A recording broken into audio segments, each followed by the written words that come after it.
नमस्कार दोस्तों। Current affair 5 अप्रैल 2023 और 6 अप्रैल 2023 के बारे में हम कुछ बात करेंगे। 06 ठीक है, तो क्या क्या महत्वपूर्ण इसमें टॉपिक हैं इस पर डिस्कस करेंगे। तो क्वेश्चन के आधार पर चलते हैं। सबसे पहले आपका एक मोटिवेशन है, यहाँ पर मोटिवेशन लेके चलते हैं। तू ना थकेगा कभी, तू ना रुकेगा कभी, तू ना थकेगा कभी, तू ना रुकेगा कभी, तू ना मुड़ेगा कभी, कर शपथ, शपथ कर कर शपथ। ठीक है, तो हमें कभी थकना नहीं है और ना ही रुकना है और ना ही पीछे मुड़ना है। हमें आगे बढ़ते ही जाना है जब तक कि अपने लक्ष्य पर ना पहुंच जाए। चलिए तो स्टार्ट करते हैं आज का करंट अफेयर का। हमारा पहला क्वेश्चन, मिशन ऑर्टेसिस सेकंड के तहत, ठीक है, कौन सा मिशन है? मिशन ऑर्टेसिस सेकंड के तहत चंद्रमा पर जाने वाली पहली महिला अंतरिक्ष यात्री कौन बनी है? ठीक है, तो ध्यान रखिएगा, आर्टेसिस मिशन किसका मिशन है? यदि हम बात करें आर्टेसिस मिशन के बारे में, तो आर्टेसिस मिशन यूएसए की एजेंसी नासा का यह प्रमुख मिशन है। ठीक है, और इसके 3 लक्ष्य थे। पहला लक्ष्य क्या था कि मानव रहित अंतरिक्ष यान भेजना। जो दूसरा मिशन था, इसका लक्ष्य क्या था कि मानव को अंतरिक्ष में भेजना, परंतु वह चांद पर उतरेगा नहीं। ठीक है, तो यही मिशन यहां पर है। और तीसरा मिशन है, तीसरा मिशन क्या है हमारा, जो आर्टिस्ट मिशन का था, ठीक है, कि चांद पर मनुष्य को भेजने का मिशन, चांद पर मनुष्य को भेजने का mission.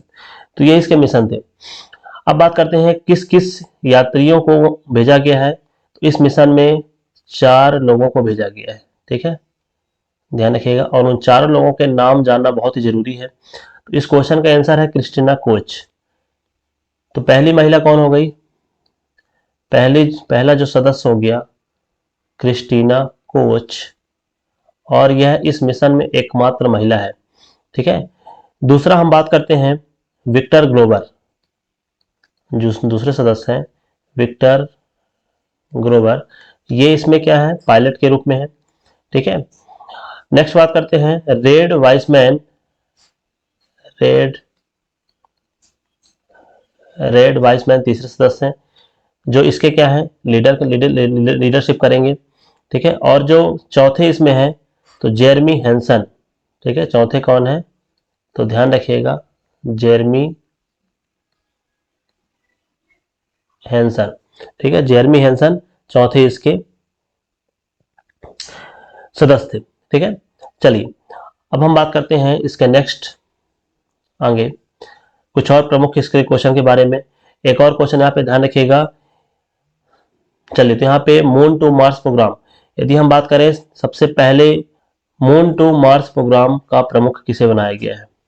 Moon to Mars programme का जो प्रमुख है उनका क्या नाम है? अमित छत्री।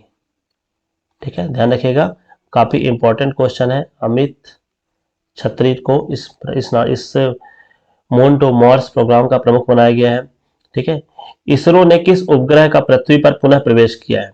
ठीक है, इसरो के किस उपग्रह जो है उसको पृथ्वी पर पुनः प्रवेश किया है? तो ध्यान रखिएगा, उस उपग्रह का नाम है मेघा ट्रॉपिक्स, मेघा ट्रॉपिक्स। इसे कहां पर पाया गया है?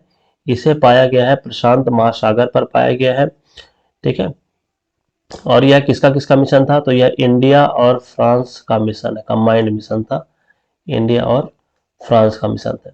ठीक है, नेक्स्ट बात करते हैं अगले क्वेश्चन की। वन वेब के 40 इंटरनेट उपग्रहों को किस रॉकेट से लॉन्च किया गया? ठीक है, तो वन वेब के जो 40 इंटरनेट उपग्रहों को लॉन्च किया गया है वो है फॉल्कन 9 से लॉन्च किया गया है। किस रॉकेट से लॉन्च किया गया है? फॉल्कन 9 से लॉन्च किया गया है, ध्यान रखिएगा इसका आंसर। ठीक है, INS-2B सैटेलाइट का ग्राउंड स्टेशन कहाँ स्थापित किया गया? ठीक है, तो इसका सही आंसर है भूटान। चलिए अब बात करते हैं नेक्स्ट।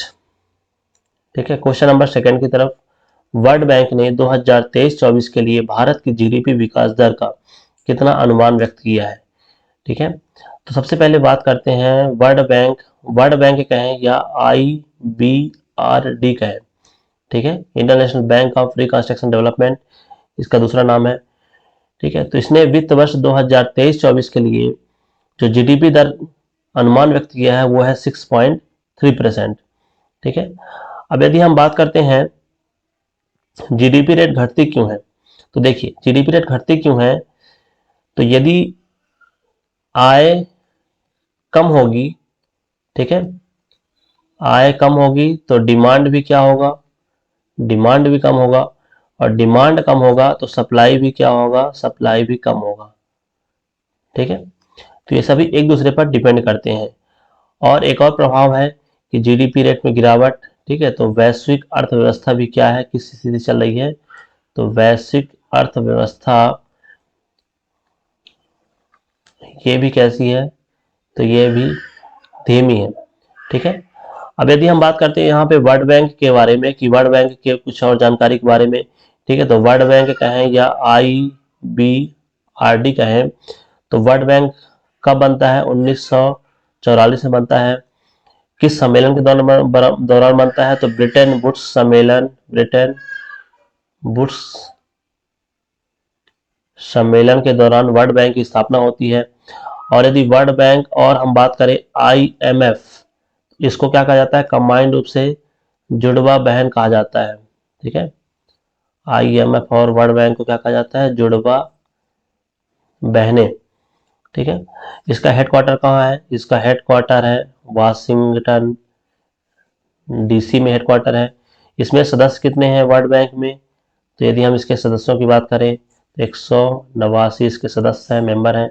ठीक है, और यदि हम इसके अध्यक्ष की बात करें, इसके अध्यक्ष, ठीक है, तो पहले कौन थे, डेविड मालपोस्ट, अब उनका स्थान लेंगे अजय बंगा। ठीक है, अजय बंगा। तो ये थी इसके प्रमुख तथ्य के बारे में। चलिए अब हम बात करते हैं आगे क्वेश्चन। इसी प्रकार जिस प्रकार वर्ल्ड बैंक ने रिपोर्ट जारी किया है, ठीक है, उसी प्रकार क्रिसिल ने भारतीय जीडीपी के लिए कितना वृद्धि अनुमान व्यक्त किया था। ठीक है, तो क्रिसिल के अनुसार ध्यान रखिएगा, क्रिसिल ने जो व्यक्त किया था उसके अनुसार 6%। ठीक है, वर्ल्ड बैंक के निर्विरोध अध्यक्ष कौन बनाए गए हैं, वर्ल्ड बैंक के निर्विरोध अध्यक्ष कौन बनाए गए हैं, तो ध्यान रखिएगा कौन बनाए गए हैं, अजय बंगा। ठीक है, चलिए नेक्स्ट बात करते हैं विंडसर फ्रेमवर्क में शामिल देश। विंडसर फ्रेमवर्क में कौन कौन से देश शामिल थे, तो यूनाइटेड किंगडम और यूरोपियन यूनियन EU, ठीक है, दोनों इसमें क्या थे, शामिल थे। चलिए नेक्स्ट बात करते हैं कम विकसित देशों पर 5वां संयुक्त राष्ट्र सम्मेलन। कम विकसित देशों पर जो 5वां संयुक्त राष्ट्र सम्मेलन है वो कहाँ आयोजित किया जाएगा, तो दोहा कतर में संपन्न किया जाएगा। ठीक है, women business and the law 2023 जारीकर्ता कौन है, ठीक है, तो किसने जारी किया है, women business and the law 2023, तो इसको जारी करने वाला कौन है, पश्चिम बंगाल, पश्चिम बंगाल। ठीक है, चलिए बात करते हैं आगे क्वेश्चन नंबर तीसरी तरफ। वर्ष 2023 में नेत्रहीनता रोकथाम सप्ताह, नेत्रहीनता रोकथाम सप्ताह किस अवधि में आयोजित किया जा रहा है। ठीक है, तो नेत्रहीनता रोकथाम सप्ताह जो आयोजित किया जाएगा 1 से 7 अप्रैल के मध्य में आयोजित किया गया। ठीक है, इसका कारण क्या है, इस क्यों आयोजित किया जा रहा है ये, तो ध्यान रखिएगा इसमें अंधापन का कारण क्या है, अंधापन का कारण, ठीक है, ब्लाइंडनेस के प्रति जागरूकता, ये इसका क्या है, प्रमुख इसका उद्देश्य है। ठीक है, आंखों की देखभाल करना, ये इसका क्या है, प्रमुख उद्देश्य है। अब हम बात करते हैं कुछ इसमें और तथ्य के बारे में, तो बायोलॉजी से संबंधित क्वेश्चन या साइंस से संबंधित क्वेश्चन माने आंख पर कौन सा लेंस होता है, आंख पर कौन सा लेंस होता है, तो ध्यान रखिएगा आंख पर किस लेंस का प्रयोग किया जाता है, तो उत्तल लेंस होता है। ठीक है, प्रत्यारोपण किसका किया जाता है, जब आंख दान करते हैं तो किसका दान करते हैं, तो ध्यान रखिएगा प्रत्यारोपण में किसका दान किया जाता है, कोर्निया का दान किया जाता है। ठीक है, प्रतिबिंब कहां पर बनता है, ठीक है, तो हमेशा ध्यान रखिएगा प्रतिबिंब कहां पर बनता है, प्रतिबिंब बनता है रेटिना पर बनता है। अब यदि हम बात करें, इसमें कुछ आंख में दोष पाए जाते हैं, निकट दृष्टि दोष, दूर दृष्टि दोष और रतौंधी। ठीक है, तो निकट दृष्टि दोष में क्या होता है कि निकट दृष्टि दोष में दूर की वस्तु साफ नहीं, ठीक है, ध्यान रखिएगा, जस्ट अपोजिट है। यदि निकट दृष्टि बोले तो दूर की वस्तु, जो दूर रखी वस्तु होगी वह स्पष्ट नहीं दिखाई देगी, साफ नहीं दिखाई देगी। ठीक है, और दूर दृष्टि दोष में क्या होगा, दूर दृष्टि दोष। ठीक है, तो इसमें जो निकट की वस्तु होगी, निकट की वस्तु वह साफ दिखाई नहीं देगी। जो बुजुर्ग होते हैं उनमें अधिकतर क्या पाया जाता है, दूर दृष्टि दोष पाया जाता है। ठीक है, तो उनके लिए जो निकट, जैसे पेपर वगैरह पढ़ते हैं तो वो काफी गहराई से उसको देखकर पढ़ते हैं, अर्थात उनको क्या है, दूर दृष्टि दोष है। और यदि हम बात करें निकट दृष्टि दोष के निवारण के लिए किस लेंस का प्रयोग किया जाता है, तो इसके निवारण के लिए अवतल लेंस का प्रयोग किया जाता है। ठीक है, और यदि हम दूर दृष्टि दोष के निवारण के बारे में बात करें तो दूर दृष्टि में किस लेंस का प्रयोग किया जाता है, उत्तल लेंस का प्रयोग किया जाता है। ठीक है, रतौंधी किस विटामिन के कारण होता है, तो रतौंधी विटामिन ए की कमी के कारण होता है। और विटामिन ए सर्वाधिक किसमें पाया जाता है, तो ध्यान रखिएगा, विटामिन ए सर्वाधिक गाजर में पाया जाता है। चलिए नेक्स्ट क्वेश्चन की बात करते हैं, राइट टू साइट। ठीक है, तो राइट टू साइट प्रदान करने वाला या राइट टू साइट लागू करने वाला पहला राज्य कौन सा था। ठीक है, तो ध्यान रखिएगा, राइट टू साइट लागू करने वाला पहला राज्य है राजस्थान। ठीक है, चलिए और कुछ क्वेश्चन के बारे में बात करते हैं।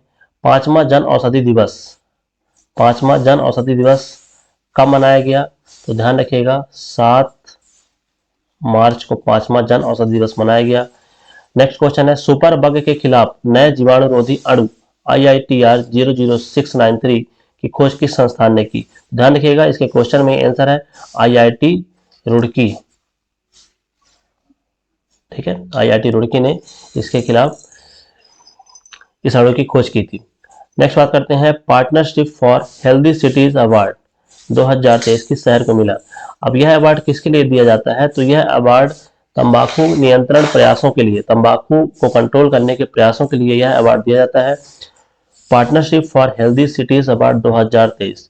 ठीक है, तो यह अवार्ड किसे दिया गया, तो ध्यान रखिएगा, यह अवार्ड मिला है भारत के बेंगलुरु राज्य को। ठीक है, नेक्स्ट बात करते हैं, वन वर्ल्ड टीवी समिट कहाँ संपन्न हुआ। तो वन वर्ल्ड टीवी समिट कहाँ संपन्न हुआ, तो उत्तर प्रदेश में यह क्या हुआ, संपन्न हुआ। ठीक है, और भारत ने टीवी समाप्त करने का लक्ष्य कब तक रखा है, टीवी हारेगा देश जीतेगा। ठीक है, 2025 तक भारत ने लक्ष्य रखा है टीवी समाप्त करने के लिए। चलिए अब चलते हैं अगले क्वेश्चन की तरफ। क्वेश्चन नंबर हमारा 4th। देखिए ये क्वेश्चन से संबंधित कई सारे क्वेश्चन आ रहे हैं। कहने को तो आपके 10 क्वेश्चन ही रहेंगे, परंतु इस 10 क्वेश्चन के अंतर्गत आप कम से कम 50 से 100 क्वेश्चन कवर कर पाएंगे। तो वीडियो को पूरा अंत तक देखिएगा ताकि आपको महत्वपूर्ण कोई भी क्वेश्चन मिस ना हो पाए।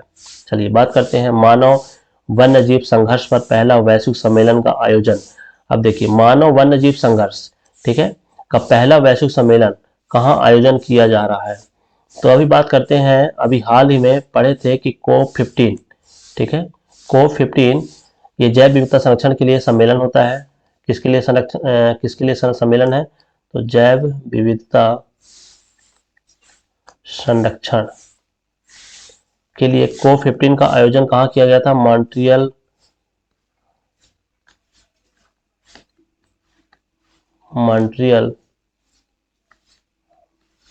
कनाडा। ठीक है, और यदि बात करें किस घोषणा पत्र के द्वारा, तो ध्यान रखिएगा, बहुत ही इंपॉर्टेंट क्वेश्चन है, कुनजिंग, ये क्वेश्चन आने की संभावना बहुत ज्यादा है। तो कुनजिंग घोषणा पत्र के द्वारा। ठीक है, अब मानव वन्यजीव संघर्ष का वैश्विक सम्मेलन कहाँ आयोजित किया जाएगा, तो इसका सही आंसर है ब्रिटेन। ठीक है, अब देखिए यह जो आयोजन करता है, किसने आयोजन किया है इस सम्मेलन का, तो कुछ संस्थाएं हैं आयोजन करता, IUCN नाम सुने होंगे, FAO और UNDP। इनके बारे में हम बात करें अलग अलग। ठीक है, तो सबसे पहले बात करते हैं IUCN। IUCN की स्थापना कब होती है, IUCN की स्थापना होती है 1948 में। ठीक है, इसका जो मुख्यालय है वो कहाँ है, इसका मुख्यालय है ग्लैंड स्विट्जरलैंड में। ठीक है, ग्लैंड स्विट्जरलैंड इसका मुख्यालय है।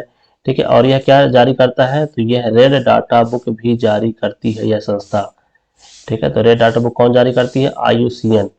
यदि हम बात करें FAO अर्थात फूड एंड एग्रीकल्चर ऑर्गेनाइजेशन, इसकी स्थापना कब होती है, 16 अक्टूबर 1945। ठीक है, और 16 अक्टूबर क्या मनाया जाता है, विश्व खाद्य दिवस मनाया जाता है। ठीक है, और बात करते हैं UNDP। तो UNDP का जो हेडक्वार्टर है वो कहाँ है, न्यूयॉर्क में है। UNDP का हेडक्वार्टर कहाँ है, न्यूयॉर्क में है। और यह क्या जारी करता है, ह्यूमन डेवलपमेंट इंडेक्स, HDI। ठीक है, कौन जारी करता है, UNDP। तो ये थे इसके प्रमुख तथ्य के बारे में। चलिए अब बात करते हैं आगे इसे संबंधित क्वेश्चन, इस क्वेश्चन के ऊपर। पारंपरिक चिकित्सा पर SCO के पहले अंतरराष्ट्रीय सम्मेलन एक्सपो कहाँ आयोजित किया गया। ठीक है, तो ध्यान रखिएगा SCO के पहले अंतरराष्ट्रीय सम्मेलन एक्सपो का कहाँ आयोजित किया गया, इंडिया। और इंडिया में कहाँ, तो इंडिया में असम की राजधानी गुवाहाटी पर। ठीक है, नेक्स्ट क्वेश्चन है WHO के सहयोग से वैश्विक डिजिटल स्वास्थ्य सम्मेलन कहाँ आयोजित किया गया है। ठीक है, तो इसका आंसर है दिल्ली। ठीक है, अगला क्वेश्चन है पहला UN जल सम्मेलन 2023 कहाँ आयोजित किया गया है। ठीक है, तो इसका सही आंसर है न्यूयॉर्क। न्यूयॉर्क में यह सम्मेलन आयोजित किया गया है, पहला संयुक्त राष्ट्र जल सम्मेलन UN जल सम्मेलन 2023। गज मित्र पहल कहाँ प्रारंभ की गई। अब यह जो गज मित्र पहल है वो कैसा पहल है, तो मानव हाथी संघर्ष पहल है। मानव हाथी संघर्ष मतलब अब मानव को हाथी के पीछे भागना पड़ेगा, देखना पड़ेगा कि कहाँ हाथी जा रहे हैं, कहाँ नहीं जा रहे हैं। ठीक है, तो गज मित्र पहल कहाँ प्रारंभ की गई, तो यह ध्यान रखिएगा यह प्रारंभ की गई है पश्चिम बंगाल राज्य में, पश्चिम बंगाल राज्य में। ठीक है, चलिए अगला क्वेश्चन है MF हाइड्रा दुनिया की तरल हाइड्रोजन संचालित नौका कहाँ प्रारंभ की गई है। ठीक है, तो दुनिया की पहली तरल हाइड्रोजन संचालित नौका यह किस कंपनी ने बनाया है, तो नॉर्वे की कंपनी, नॉर्वे की कंपनी नोबलेड। ठीक है, कंपनी का नाम क्या है, नोबलेड ने इसे क्या किया है, विकसित किया है। ठीक है, और यह हाइब्रिड है, हाइब्रिड अर्थात यह बैटरी और तरल हाइड्रोजन दोनों से क्या किया जा सकेगा, संचालित किया जा सकेगा। और इसमें इसकी जो बेनिफिट है, बेनिफिट क्या है इस MF हाइड्रा की, तो इसमें लगभग 360 यात्री और लगभग 80 वाहन इसमें से ट्रांसपोर्ट किए जा सकते हैं। ठीक है, तो इस क्वेश्चन का सही आंसर क्या है, नॉर्वे। और यह क्यों बनाया गया है, ठीक है, तो यह ग्रीन हाउस गैस को बढ़ावा देने के लिए, ग्रीन हाउस गैस ठीक है को कम करने के लिए, जो उनके उत्सर्जन होते हैं कार्बन उत्सर्जन को रिड्यूस करने के लिए इसका विकसित किया गया है। ठीक है, और जो हाइड्रोजन, यदि हम बात करें हाइड्रोजन के बारे में, तो हाइड्रोजन क्या कहा जाता है, हाइड्रोजन को स्वच्छ ईंधन कहा जाता है, स्वच्छ ईंधन। इसका यदि हम बात करें परमाणु क्रमांक के बारे में, परमाणु क्रमांक, तो परमाणु क्रमांक कितना होता है इसका, 1 होता है। और यह कैसा तत्व कहलाता है, यह आवारा तत्व की, इसको आवारा तत्व कहलाता है। इसके 3 समस्थानिक होते हैं, कौन कौन से, प्रोटियम, प्रोटियम, ड्यूटेरियम और ट्राइटियम, प्रोटियम ड्यूटेरियम ट्राइटियम। ठीक है, जिसे 1H1 1H2 1H3 से दर्शाते हैं। ठीक, इसकी खोज किसने की थी, हाइड्रोजन की खोज, तो हाइड्रोजन के जो खोज करता है वो कौन है, कैवेंडिश। ध्यान रखिएगा हाइड्रोजन के खोजकर्ता कौन है, कैवेंडिश। ठीक है, तो ये इसके प्रमुख तथ्य के बारे में थे। चलिए इसी में अब हम बात करते हैं देश की पहली हरित हाइड्रोजन मिश्रण परियोजना कहाँ प्रारंभ की गई है। ठीक है, तो यह परियोजना प्रारंभ की गई है सूरत। ठीक है, सूरत कहाँ, गुजरात में। हाइड्रोजन संचालित ट्रेन शुरू करने वाला एशिया का पहला देश, एशिया का पहला देश कौन सा बना है? ठीक है, तो ये बना है चाइना। राष्ट्रीय हरित हाइड्रोजन मिशन किसके द्वारा प्रारंभ किया गया है? तो राष्ट्रीय हरित हाइड्रोजन मिशन किसके द्वारा प्रारंभ किया गया है? अपने देश के प्रधानमंत्री श्री नरेंद्र मोदी जी के द्वारा प्रारंभ किया गया है। चलिए बात करते हैं आगे। क्वेश्चन नंबर 6, हाल ही में ह्यू एंड क्राई नोटिस कहाँ जारी किया गया है? तो ह्यू एंड क्राई नोटिस, तो ये नोटिस है क्या आखिर? ठीक है, तो ह्यू एंड क्राई नोटिस की यदि हम बारे में बात करें, ठीक है, तो यह जो अभी न्यूज में चल रहा है, अमृतपाल नाम का शख्स, ठीक है, जो कि किसका समर्थक है? खालिस्तान समर्थक है। ठीक है, इसको कभी कहा जाता है कि ये कभी पंजाब में है, कभी कनाडा में है, कभी गुजरात में है। ठीक है, इसकी कोई वास्तविक स्थिति प्राप्त नहीं हो रही। इससे क्या हुआ कि पंजाब पुलिस क्या है, बौखला गई है, परेशान हो गई है।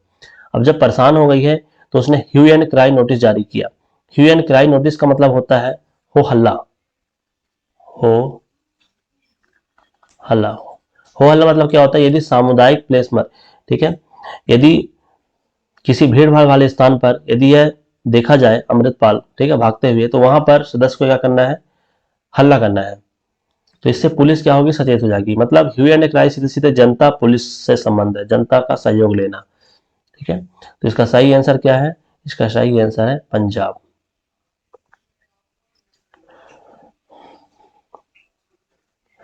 और यह सबसे पहले यह नोटिस कब जारी किया गया था? तो ध्यान रखिएगा, सबसे पहले यह नोटिस, यदि हम बात करें ह्यू एंड क्राई, सबसे पहले यह नोटिस कहाँ जारी किया गया था? इंग्लैंड के द्वारा। ठीक है, चलिए बात करते हैं आगे कुछ क्वेश्चन के बारे में। तो चंडीगढ़ एयरपोर्ट का नाम चेंज करके क्या रख दिया गया है? तो इसका नाम चेंज करके रख दिया गया है शहीद भगत सिंह एयरपोर्ट। शहीद भगत सिंह एयरपोर्ट। और भगत सिंह जी को फांसी कब हुई थी? तो ध्यान रखिएगा 23 मार्च को शहीद दिवस मनाया जाता है, 23 मार्च 1931। ठीक है, उनको क्या हुई थी? फांसी हुई थी। और 23 मार्च क्या मनाया जाता है? 23 मार्च को मनाया जाता है शहीद दिवस। शहीद दिवस। पंजाब लोक मिलनी योजना, ये कहाँ की योजना है? तो ध्यान रखिएगा, यह पंजाब की योजना है। एक विधायक एक पेंशन योजना, यह भी कहाँ की योजना है? यह भी पंजाब की योजना है। ठीक है, school for eminence project, school for eminence project, यह भी कहाँ की योजना है? यह भी पंजाब की योजना है। और दिल्ली मॉडल पर आधारित यहाँ की स्कूलों को व्यवस्थित किया जाएगा। ठीक है, स्कूल फॉर एमिनेंस प्रोजेक्ट। चलिए आगे बात करते हैं, किस प्रदेश की बसहोली चित्रकारी को जीआई टैग प्रदान किया गया है? ठीक है, हाल ही में अभी जीआई टैग का बस महोत्सव चल रहा है। ठीक है, जियोग्राफिकल इंडिकेशन अर्थात भौगोलिक संकेत जिसे कहा जाता है। जीआई मतलब होता है भौगोलिक संकेत। सबसे पहला जो जीआई टैग है वो पश्चिम बंगाल की दार्जिलिंग चाय को दिया गया था। ठीक है, तो अभी वर्तमान में 2023 में 31 प्रोडक्ट को जीआई टैग प्रदान किया गया है। ठीक है, तो 31 में हम कुछ अभी पढ़ेंगे। ठीक है, जो कुछ छूटेंगे उनको हम अगले स्लाइड में पढ़ेंगे, नेक्स्ट पार्ट में, क्योंकि सभी तो एक साथ याद हो नहीं सकते, परंतु जो कुछ संभावना है याद होने की। तो यहाँ पर बसोहली चित्रकारी के बारे में बात कर रहा है। ठीक है, तो बसोहली चित्रकारी कहाँ की है? बसोहली चित्रकारी है जम्मू कश्मीर की। ठीक है, जीआई टैग किस अधिनियम के तहत आया था? तो यदि हम बात करेंगे एक्ट की, ठीक है, तो 1999 का यह अधिनियम था। 1999 का अधिनियम था, 10 वर्ष के लिए उपलब्ध कराया गया था। ठीक है, और जो फर्स्ट जीआई टैग मिला था, फर्स्ट जीआई टैग मिला था, किससे मिला था? दार्जिलिंग चाय को। ठीक है, जो कहाँ की है? पश्चिम बंगाल की है, वेस्ट बंगाल की। ठीक, चलिए बात करते हैं इसी में। देखिए कुछ प्रमुख जीआई टैग है जम्मू कश्मीर के 6 उत्पादों को जीआई टैग मिला है। सबसे पहले बसोली पश्मीना ऊनी उत्पाद, बसोली पश्मीना ऊनी उत्पाद। ठीक है, जो कहाँ का है? कठुआ का है। चिकरी वुडक्राफ्ट जो कहाँ की है? राजौरी की है। ठीक है, भद्रवाह राजमा, ये कहाँ का है? डोडा का है। मुस्क बुदजी चावल, ये कहाँ का है? अनंतनाग का है। ठीक है, कलादी उधमपुर, सुलाई हनी या अनारदाना कहाँ का है? रामबन का है। तो ये जम्मू कश्मीर के ही स्थान है। ठीक है, उन स्थानों में इन उत्पादों को क्या मिला है, जीआई टैग मिला है। तो ध्यान रखिएगा, इनको बार बार रिवीजन करने से यह जीआई टैग कंठस्थ होंगे। ठीक है, चलिए कुछ और जीआई टैग के बारे में बात करते हैं। तो उत्तर प्रदेश के लगभग 11 प्रोडक्टों को जीआई टैग मिला है। तो कौन कौन से हैं, तो वाराणसी के 4 हैं, बनारस का पान, ठीक है, खई के पान बनारस वाले, बनारस का पान, वहां का लंगड़ा आम, ठीक है, रामनगर भाता, भाता मतलब बैगन, वहां का बैगन, रामनगर का बैगन, आदम चीनी चावल, ठीक है, ये कहाँ का है, चंदौसी का है।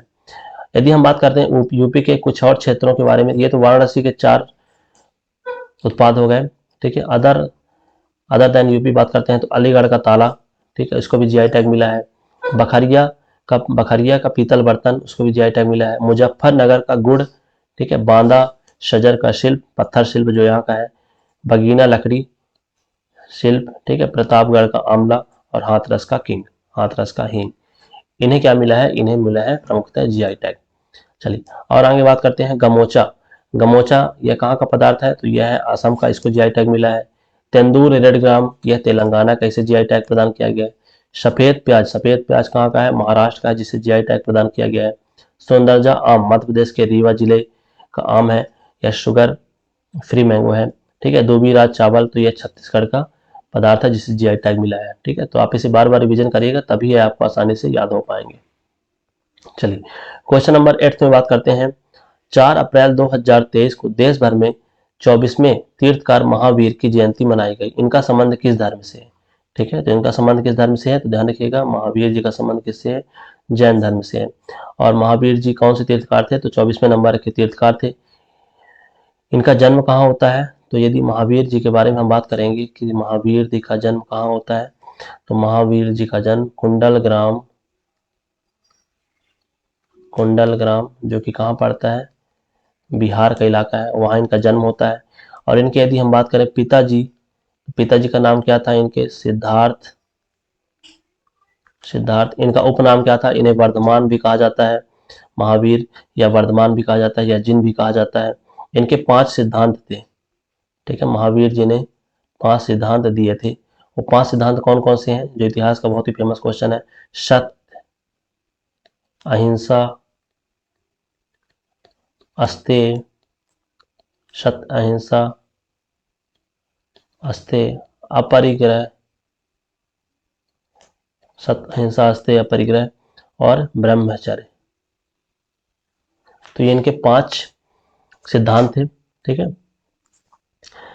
चलिए आगे बात करते हैं क्वेश्चन नंबर 9 की तरफ। पीवी सिंधु किस बैडमिंटन टूर्नामेंट के महिला एकल में उप विजेता रही हैं। ठीक है, हाल ही में कौन सा बैडमिंटन टूर्नामेंट हुआ है जिसमें पीवी सिंधु उप विजेता रही हैं, तो ध्यान रखिएगा, यह आयोजित हुआ है मैड्रिड स्पेन मास्टर। ठीक है, मैड्रिड स्पेन मास्टर टूर्नामेंट हुआ है, जिसमें यदि हम बात करें मैड्रिड स्पेन मास्टर टूर्नामेंट में, यदि हम फीमेल में बात करें तो फीमेल में विजेता कौन रही हैं, तो विजेता बनी है इंडोनेशिया की मरिस्का, नाम ध्यान रखिएगा, इंडोनेशिया की मरिस्का। और उपविजेता कौन बनी है, उपविजेता है पीवी सिंधु। ठीक है, तो ये तो फीमेल कैटेगरी में हो गई। यदि मैड्रिड स्पेन में यदि हम मेल कैटेगरी की बात करें, तो मेल कैटेगरी में जो विनर है वो कौन है, जापान के निशिमातो। ठीक है, ध्यान रखिएगा, ये क्या है, विनर है इस मैड्रिड स्पेन मास्टर प्रतियोगिता के। ठीक है, चलिए यहाँ अभी हाल ही में एक प्रतियोगिता हुआ था, थॉमस कप। बताइए थॉमस कप का विजेता कौन था, तो थॉमस कप किसके लिए खेला जाता है, तो यह भी बैडमिंटन का ही है। ठीक है, और थॉमस कप में जो विनर था, विनर टीम कौन थी, तो इंडिया की टीम थी। और जो सेकंड स्थान पे था, अर्थात रनर अप कह सके, वो कौन था, इंडोनेशिया था। ठीक है, तो इंडोनेशिया ने मैड्रिड स्पेन बैडमिंटन टूर्नामेंट में बदला ले लिया है। ठीक है, तो ये था थॉमस कप के बारे में जानकारी, ध्यान रखिएगा, यह भी क्वेश्चन काफी इंपॉर्टेंट है स्पोर्ट्स के दृष्टिकोण से। चलिए कुछ इसमें और बात करते हैं। ऑस्ट्रेलियन ओपन 2023, ऑस्ट्रेलियन ओपन 2023 संपन्न हुआ है। इसमें यदि हम बात करते हैं मेल कैटेगरी में, तो मेल कैटेगरी में विनर कौन रहे हैं? नोवाक जोकोविच, नोवाक जोकोविच, जो कहाँ के हैं? जो हैं सर्बिया के। ठीक है। और यदि हम बात करें फीमेल कैटेगरी की, तो फीमेल कैटेगरी में ऑस्ट्रेलियन ओपन 2023 में कौन जीते हैं? तो आर्था सबलेका, आर्था समलेका। ठीक है, आर्था समलेका, ये कहाँ के हैं? बेलारूस के, ध्यान रखिएगा। ठीक है। पुरुष हॉकी विश्व कप 2023 के बारे में बात करें, तो इसमें जो विजेता टीम है वो कौन है? जर्मनी। और जो लूजर टीम है या कि रनर कह सकते हैं, बेल्जियम।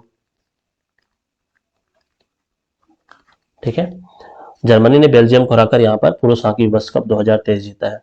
पांचवें खेलो इंडिया यूथ गेम्स। ठीक है, तो पांचवें खेलो इंडिया यूथ गेम्स कहाँ संपन्न हुआ है? मध्य प्रदेश में संपन्न हुआ है। और यदि हम बात करें, ठीक है, तो ये कहाँ पर हुआ है? तो मध्य प्रदेश पर संपन्न हुआ है।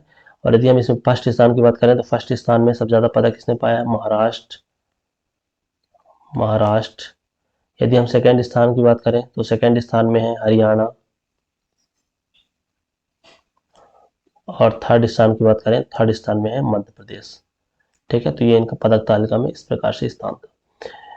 वुमेन प्रीमियर लीग, ठीक है, महिला प्रीमियर लीग WPL 2023, यह कहाँ संपन्न हुआ है? तो यह मुंबई में संपन्न हुआ है। और इसमें कैप्टन कौन है? तो हरमनप्रीत, हरमनप्रीत क्या है? वो इन WPL की कैप्टन है। ठीक है,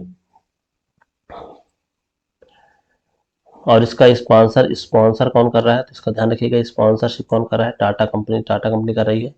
ठीक है, और सबसे महंगी खिलाड़ी कौन थी? सबसे महंगी खिलाड़ी स्मृति मंधाना, जिसे राजस्थान चैलेंजर्स बेंगलुरु ने खरीदा था, RCB ने खरीदा था। इसमें 5 टीमें पार्टिसिपेट करेंगी। चलिए नेक्स्ट बात करते हैं हम डिजिटल रेडियो स्टेशन रेडियो संगवारी। रेडियो संगवारी का शुभारंभ कहाँ किया गया? तो ध्यान रखिएगा, रेडियो संगवारी का जो शुभारंभ है वो कहाँ किया गया? छत्तीसगढ़ से शुभारंभ किया गया, CG से। ठीक है, और जो छत्तीसगढ़ के, यदि हम CM के बारे में बात करें, CM कौन है? तो यहाँ के CM हैं भूपेश बघेल जी हैं, भूपेश बघेल जी हैं। ठीक है, यह डिजिटल रेडियो स्टेशन है और यह digital radio station 2G network पर भी बहुत ही अच्छी से चलेगा। ठीक है, इसका उद्देश्य क्या है? छत्तीसगढ़ की कला संस्कृति का प्रचार प्रसार करना। और इसके जो फाउंडर हैं, रेडियो संगवारी के जो फाउंडर हैं या कह सकते हैं संस्थापक हैं, तो उनका क्या नाम है? राहुल शर्मा जी। ठीक है, राहुल शर्मा जी। चलिए इसी में कुछ और क्वेश्चन के बारे में बात करते हैं आगे। मीडिया कर्मी संरक्षण विधेयक 2023 किस राज्य ने चालू किया है? तो छत्तीसगढ़ ने ही लाया है।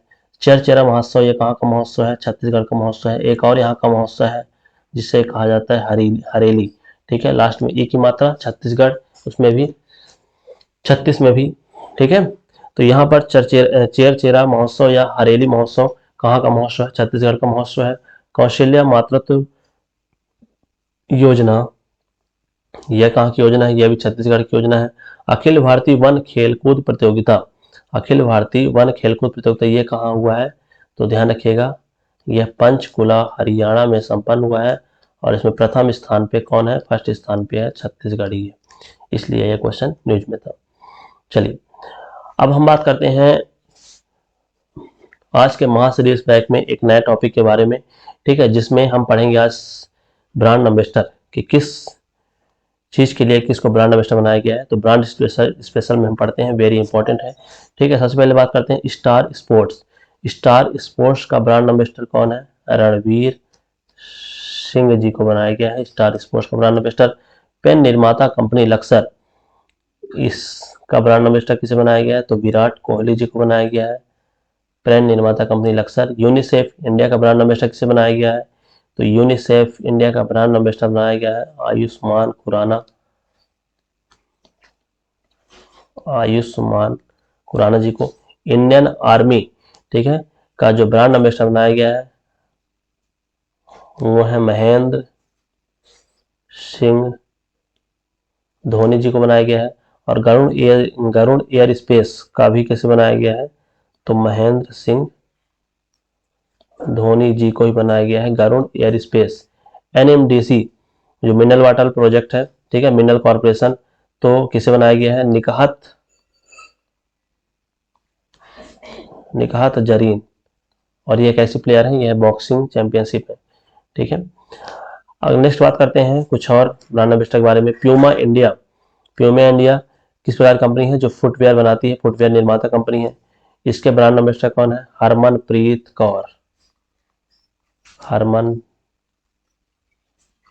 कौर। पेप्सी, ठीक है, पेप्सी इंडिया की ब्रांड एम्बेसडर कौन बनाए गए हैं, तो पेप्सी इंडिया की ब्रांड एम्बेसडर है Ranveer Singh. Herbal life nutrition के जो ब्रांड एम्बेसडर है, किसे बनाया गया है, स्मृति मंधाना जी को बनाया गया है। वर्ल्ड प्रीमियर लीग का ब्रांड एम्बेसडर, महिला प्रीमियर लीग जिसे कहा जाता है, सानिया मिर्जा जी को बनाया गया है, ठीक है। निक्षा मित्रा टीबी मुक्त भारत ने कब तक लक्ष्य रखा है, 2025 तक टीबी मुक्त भारत का लक्ष्य रखा है, ठीक है। तो इसके ब्रांड एम्बेसडर कौन है, दीपा मलिक, और यह एक पैरा ओलंपिक खिलाड़ी है। एक जिला एक उत्पाद के ब्रांड एम्बेसडर, ठीक है, तो यूपी में कंगना रनौत,